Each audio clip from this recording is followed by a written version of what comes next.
Salam sejahtera, terima kasih karena bersama dengan saya di Nazilin Unity Channel. Satu lagi, rahasia besar Parti Bersatu, Perikatan Nasional disingkapkan mengejutkan seluruh Malaysia. Seorang adun bersatu yang menyuarakan tentangan terhadap pembangkang, menjelang PRK di Kuala Kubu mendakwa beliau dikhawatiri dihianati parti itu, terutama mereka yang memegang jawatan kepimpinan. Mengimbau kembali rundingan kerusi dalam kalangan komponen Perikatan Nasional PN. Menjelang PRU15 pada 2022, Abdul Rashid Ashari berkata Bersatu dan PAS telah bersetuju untuk bertanding di 7 kerusi parlimen di Selangor. Gerakan pula akan bertanding 4 kerusi, manakala 4 lagi akan dipertahankan oleh penyandang ahli parlimen ketika itu.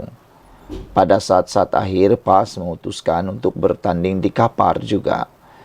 Kerusi yang secara tradisinya milik Bersatu, kata Rashid. Saya berjuang keras untuk Kapar kekal sebagai kerusi Bersatu.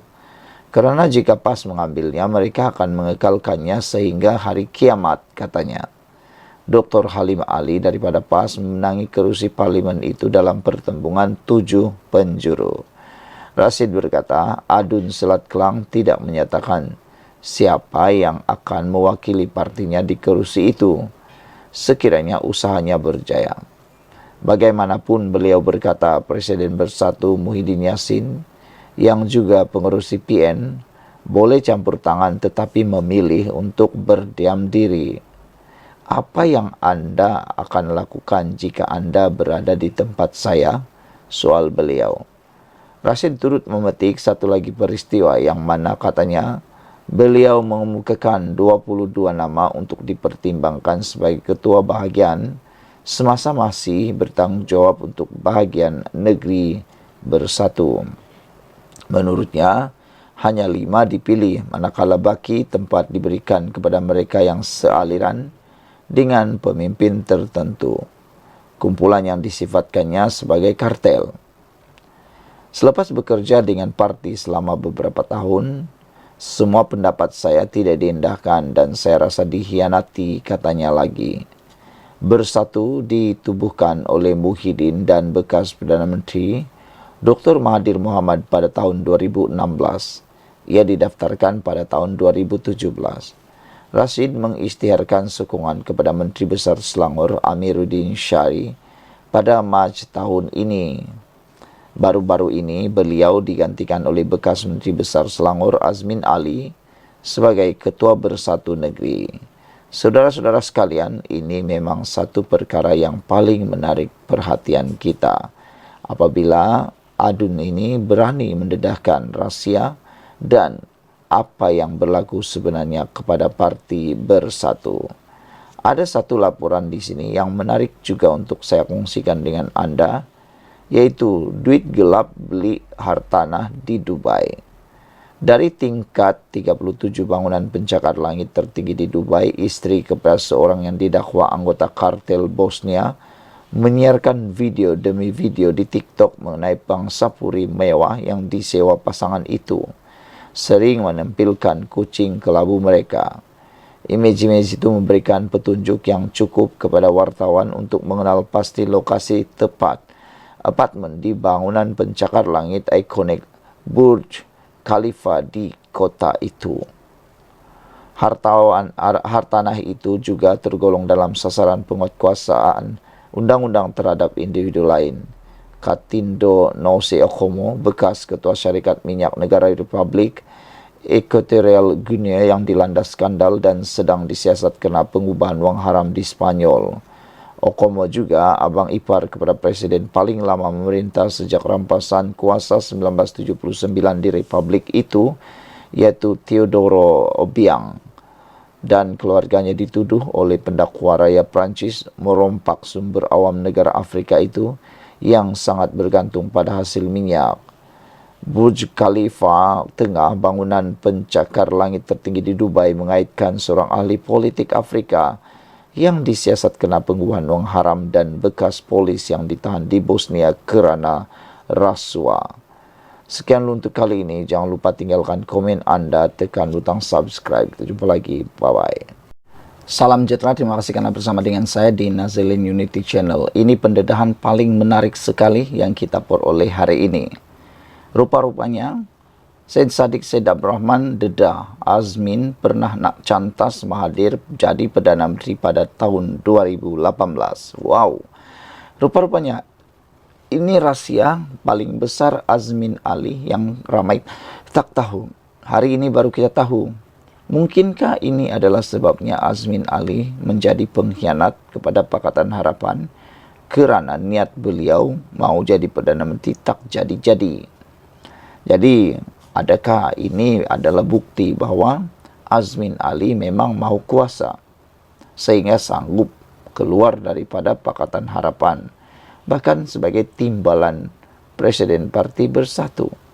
Bukankah itu satu perkara yang paling menjijikkan, yaitu sanggup keluar menjadi pengkhianat semata-mata mau mengejar sesuatu? Syed Saddiq Syed Abdurrahman dalam bukunya mengatakan, Syed Dedah Azmin nak cantas Mahathir jadi Perdana Menteri pada tahun 2018. Syed Saddiq Syed Abdurrahman dalam bukunya Jalan Tegak mendedahkan bahawa terdapat cadangan untuk menjadikan Datuk Seri Mohammed Azmin Ali sebagai Perdana Menteri pada tahun 2018. Menurut Syed Saddiq, cadangan ini telah menyebabkan ketidakselesaan Tun Dr. Mahathir Mohamad yang ketika itu adalah pengerusi Pakatan Harapan PH. Saudara-saudara sekalian, dalam buku tersebut, Syed Saddiq menjelaskan bahawa ada pandangan daripada pihak Tun Mahathir Mohamad yang menganggap ini sebagai usaha Azmin untuk membelakangkan beliau. Ketegangan ini menyebabkan sedikit tarik tali antara kedua-dua pemimpin tersebut, di mana masing-masing tidak mahu menjadi yang pertama meminta untuk bertemu.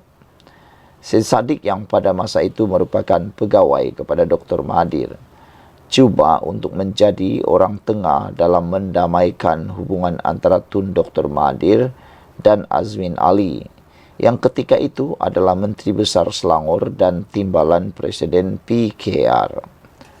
Pada masa sama, Datuk Seri Anwar Ibrahim masih berada dalam penjara, menjadikan rundingan untuk calon Perdana Menteri sebagai satu isu yang sangat kritikal.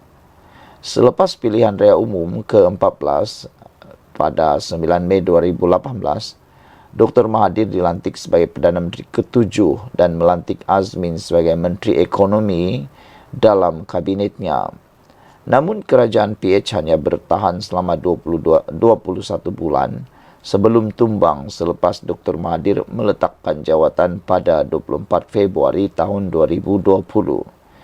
Pada 30 November tahun 2020, Dr. Mahathir menyatakan bahawa langkah Sheraton yang diatur oleh Azmin bertujuan untuk menghalang PH daripada terus memerintah adalah bukti bahawa Azmin bercita-cita untuk menjadi Perdana Menteri. Dr. Mahathir juga yakin bahawa Azmin telah lama merancang langkah tersebut kerana ia memerlukan usaha yang besar untuk meyakinkan 9 ahli Parlimen PKR untuk menyertai langkah Sheraton. Buku Jalan Tegak yang ditulis oleh Syed Saddiq mengandungi 368 halaman dan menyertakan gambar-gambar istimewa dari zaman kanak-kanaknya sehingga penglibatannya dalam politik. Buku ini juga menceritakan tentang perjalanan Syed Saddiq daripada menjadi penyokong setia Datuk Seri Najib Razak kepada menjadi orang penting dalam usaha menjatuhkan Perdana Menteri tersebut. Sekian dulu untuk kali ini. Jangan lupa tinggalkan komen Anda. Sila tekan butang subscribe. Kita jumpa lagi. Bye-bye. Salam sejahtera, terima kasih karena bersama dengan saya di Nazilin Unity Channel. Ini satu pendedahan dan pengakuan Sanusi paling luar biasa, tapi tak logik akal, tapi panasnya macam kepanasan kuih goreng. Kata Sanusi, Kedah dipaksa jadi miskin. Wow, nak jadi miskin macam mana pula ni Sanusi?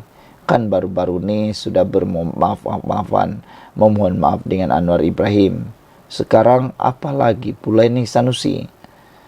Kedah memohon ganti rugi sebanyak 200 juta setahun dari persekutuan berikutan, kehilangan pendapatan demi mengekalkan tanah sawah bagi menjamin keselamatan makanan negara.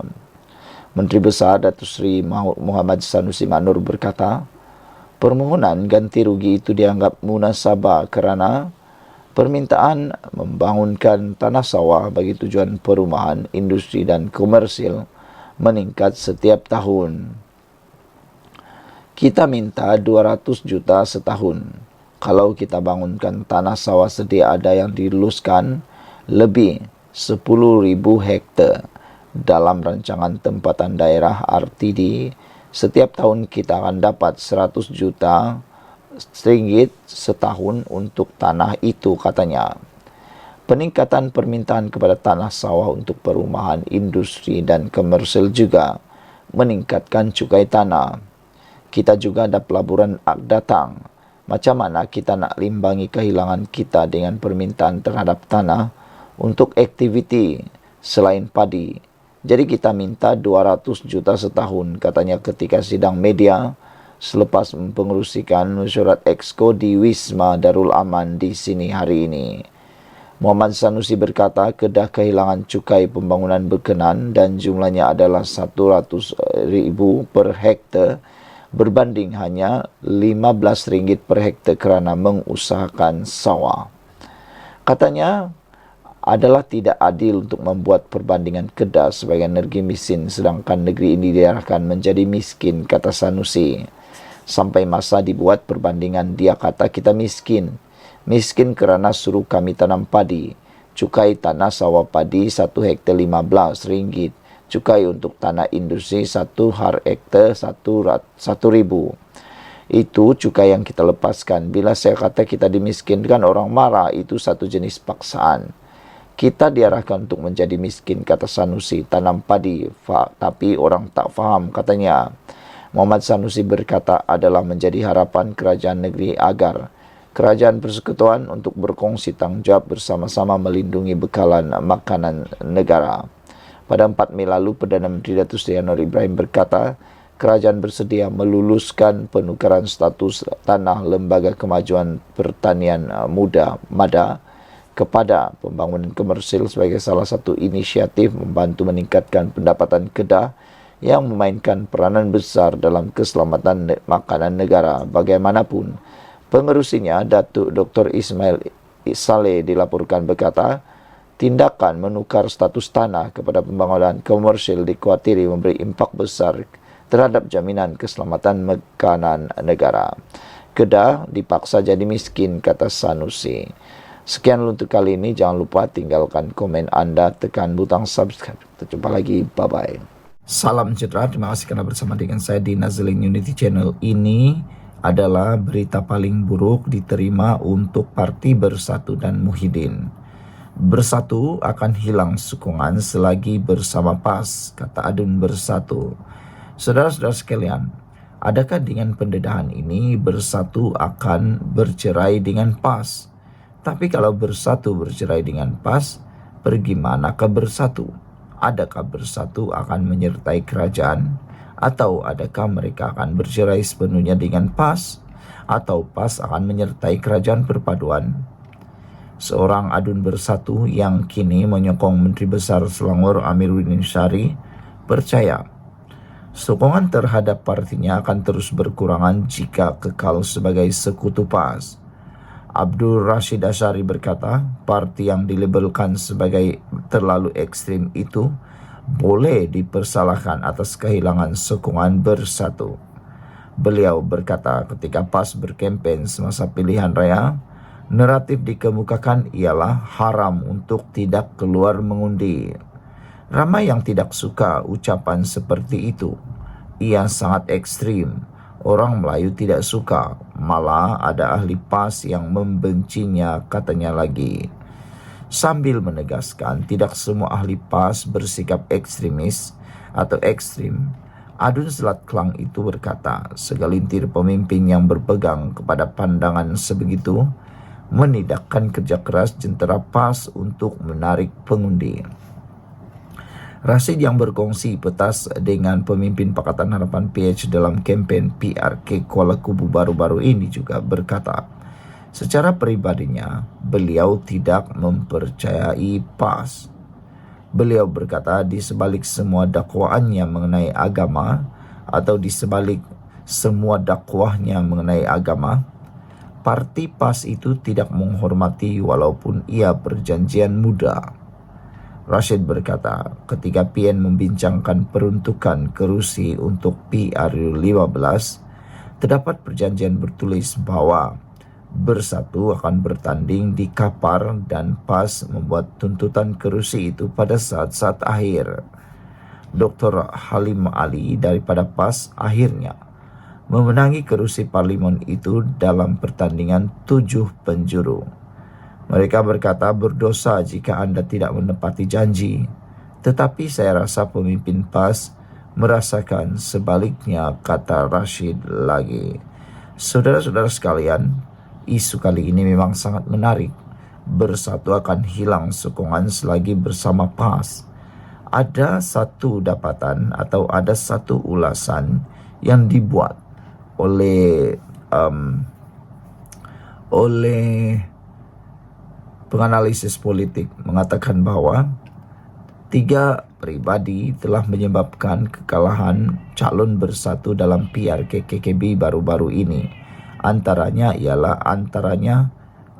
Presiden PAS sendiri, yaitu Abdul Hadi Awang. Kehadirannya tidak menambah, bahkan mengurangkan pengundi kerana ucapannya dan juga pendiriannya yang tidak disukai oleh Ruben Bandar.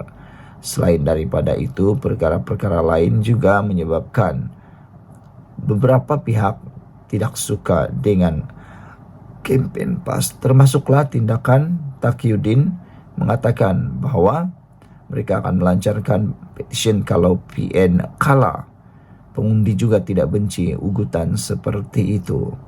Sekian untuk kali ini. Jangan lupa ikuti terus ulasan selepas ini. Salam sejahtera, terima kasih karena bersama dengan saya di Nazlin Unity Channel. Berbanding bincang soal tahanan rumah Najib, Kabinet lebih perlu iktiraf pandangan Perdana Menteri ke-10 Anwar Ibrahim sebagai pendirian rasmi kerajaan. Susulan pandangan Anwar Ibrahim bahawa tahanan rumah kepada Najib Razak hanya patut dipertimbangkan selepas semua kes mahkamah berkaitan 1MDB yang sedang dihadapinya selesai, Menteri Komunikasi Fahmi Fadzil berkata, perkara berkenan mungkin akan dibincangkan dalam mesyuarat kabinet akan datang. Katanya, isu tersebut tidak dibincangkan dalam mesyuarat kabinet semalam yang dipengerusikan Timbalan Perdana Menteri Ahmad Zahid Hamidi. Tidak dibincangkan pada mesyuarat kabinet semalam. Mungkin ia akan dibincangkan apabila Anwar kembali ke tanah air nanti, katanya yang merupakan jurucakap rasmi Kerajaan Perpaduan. Perdana Menteri kini berada di luar negara untuk lawatan rasmi dan dijangkakan kembali ke dalam negara pada minggu depan. Sama ada kita suka atau tidak, pandangan Anwar yang dilontarkannya mengenai isu tahanan rumah Najib dalam Forum Ekonomi Qatar beberapa hari lalu adalah merupakan hujah paling logik, sangat munasabah dan menggembirakan rakyat Malaysia. Saudara-saudara sekalian, apa yang menarik perhatian kita ialah sesiapapun yang berakal waras dan kepalanya tak masuk air, pasti dengan senang hati dapat menerima pakai hujah Perdana Menteri ke-10 itu. Memang tidak dapat disangkal bahawa Najib hanya patut diberikan tahanan rumah jika sekiranya semua kes mahkamahnya berkaitan 1MDB telah selesai dihadapinya. Amat tidak masuk akal kalau tahanan rumah diberikan kepada Najib dalam keadaan banyak lagi kes mahkamah masih belum selesai dihadapinya. Saudara-saudara sekalian, Apa istimewanya beliau, yaitu Najib? Bukankah undang-undang sama di sisi setiap orang? Dengan itu, selain Najib sendiri telah membawa ke mahkamah untuk semakan kehakiman berkaitan tahanan rumah yang dikatakan terkandung dalam titah Edendum Agung ke-16, maka tiada keperluan sama sekali untuk kabinet membincangkan perkara tersebut. Biarkan saja mahkamah membuat keputusan bila tiba waktunya nanti. Namun demikian, kalaupun kabinet merasakan ada keperluan untuk turut ambil bahagian dalam hal berkenan, apa yang perlu dilakukan ialah mengiktiraf serta mengesahkan yang pandangan Perdana Menteri itu sebagai pendirian rasmi kerajaan. Hakikatnya, pandangan Anwar itu bukan satu hujah yang sangat logik dan paling munasabah, tetapi juga menggambarkan bukan sahaja hujah yang sangat logik dan paling munasabah, tetapi juga menggambarkan pemeliharaan terhadap keluhuran undang-undang yang sejati kepada semua rakyat Malaysia. Mana tahu jika selepas ini ada lagi berlaku kes seperti Najib ini, maka dengan pengiktirafan serta pengesahan kabinet terhadap pandangan Anwar itu artinya lebih memudahkan ia dijadikan rujukan pada masa depan. Pokoknya, meski telah menjalani satu hukuman, tetapi selagi ada kes mahkamah lain yang masih belum selesai, memberi tahanan rumah kepada sesiapa jua adalah sangat tidak munasabah. Bagaimana jika selepas diberi tahanan rumah, tiba-tiba didapati bersalah dalam kes yang lain? Cukuplah kes Najib yang satu ini saja membuatkan kita serabut kepala, kata Sabudin.com. Sekian dulu untuk kali ini. Jangan lupa tinggalkan komen Anda. Ikuti terus ulasan selepas ini. Salam sejahtera. Terima kasih karena bersama dengan saya di Nazilin Unity Channel. Isu tentang kali ini memang panas. Taqiyuddin tak tuduh Anwar homoseksual tapi video diedit, kata PAS. Apa cerita? Sehingga isu ini panas diulang semula.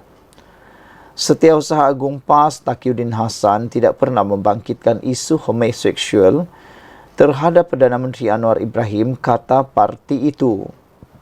Sebaliknya, kata pengarah Jabatan Penerangannya, Nazir Helmi, rakaman ceramah Taqiyuddin sempena pilihan raya kecil PRK Kuala Kubu Baru sebelum ini dikerat pendek, disunting dan dimanipulasi dengan niat jahat.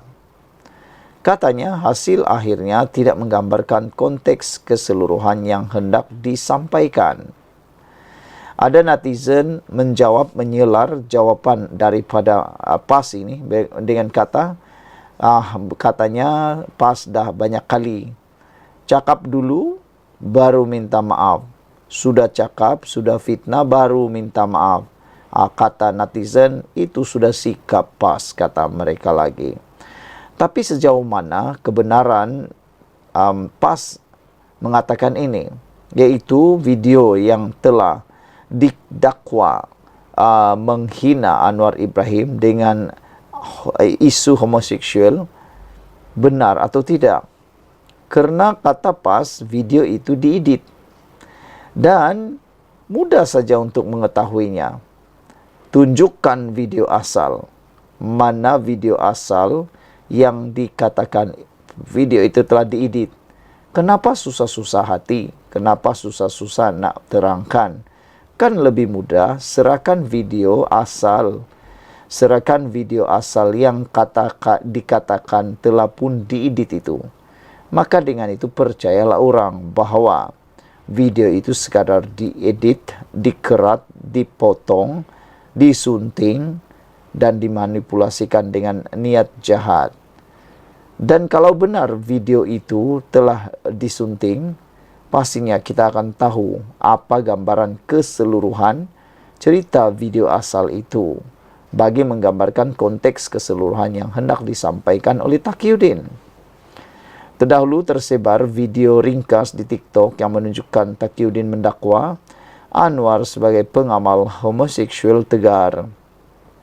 Nazir berkata penelitian mereka mendapati Taqiyuddin hanya mengulangi apa yang disebut oleh Ketua Pembangkang Hamzah Zainuddin berkenan pembelaan terhadap Anwar akibat dakwaan portal Itali agen Zia Nova. Ketahuilah, ulasan yang disampaikan adalah berbentuk persoalan apabila pihak yang amat berhormat Perdana Menteri ke-10 belum lagi mengambil sebarang tindakan. Sedangkan nama baik seorang Perdana Menteri wajar dibersihkan jika ia adalah sebuah fitnah yang nyata. Itulah kandungan sebenar dalam ucapan penuh tanpa disunting dan ternyata ia amat berbeza dengan fitnah yang sedang berlegar, seolah pemimpin PAS membuat kenyataan berkenan tabiat seksual yang ternyata dilarang dalam Islam, katanya. Menjawab tuduhan itu, Anwar pada Disember 2022 menyindir Hamzah sebagai belum mendapat tarbiyah didikan daripada Presiden PAS, Abdul Hadi Awang. Hadi menghasilkan buku bertajuk Kashaf Mangsa Fitnah tidak lama selepas Anwar didakwa di mahkamah adalah atas berbagai tuduhan pada akhir tahun 1990-an ketika PAS mendukung gerakan reformasi. Menteri Komunikasi dan Digital Fahmi Fazil pula berkata laman web yang dipetik Hamzah itu tiada kewibawaan dan tidak dibaca oleh orang Itali sendiri. Dalam kenyataan hari ini, Nazir juga berkata PAS akan meneliti tindakan undang-undang bagi memastikan penyunting video itu mendapat pengajaran. Anwar pernah disabitkan bersalah dalam kes liwat tetapi dia kemudian mendapat pengampunan penuh diraja daripada yang di Pertuan Agong pada tahun 2018. Sebelum ini, pemimpin Popular PAS Muhammad Sanusi Maknor telah disaman oleh Anwar kerana didakwa memfitnahnya dengan dalam kes lewat. Mahkamah memberikan perintah instruksi interpartai bagi menghalang Menteri Besar Kedah itu mengulangi dan menerbitkan semula kenyataan yang didakwa sebagai fitnah itu. Daripada netizen, ada 3 komen yang ditulis. Salah seorangnya Oasis kata, tak betul ke tidak yang punya badan aja yang tahu. Sebaiknya diam aja, jangan hebohkan, jangan hebahkan. Jangan jadi tukang fitnah, jangan jadi tukang jilat. Violet Well kata, apalah kau ni, pusing sana sini, pusing sama sini. Kau sembang, boleh terbang, katanya. Red Parrot kata, portal negara Itali itu tidak berwibawa dan tulisannya tidak boleh dipercayai. Hamzah pernah membangkitkannya di parlimen yang sebenarnya cuba memalukan Perdana Menteri ke-10. Kenapa tidak Taqiyuddin ulang lagi di KKB? Kerana ingin memalukan Perdana Menteri ke-10. Sejak bila pula Taki nak jaga nama baik Perdana Menteri ke-10, kata netizen Red Parrot 2782. Sekian dulu untuk kali ini. Jangan lupa tinggalkan komen anda, tekan butang subscribe. Bye-bye.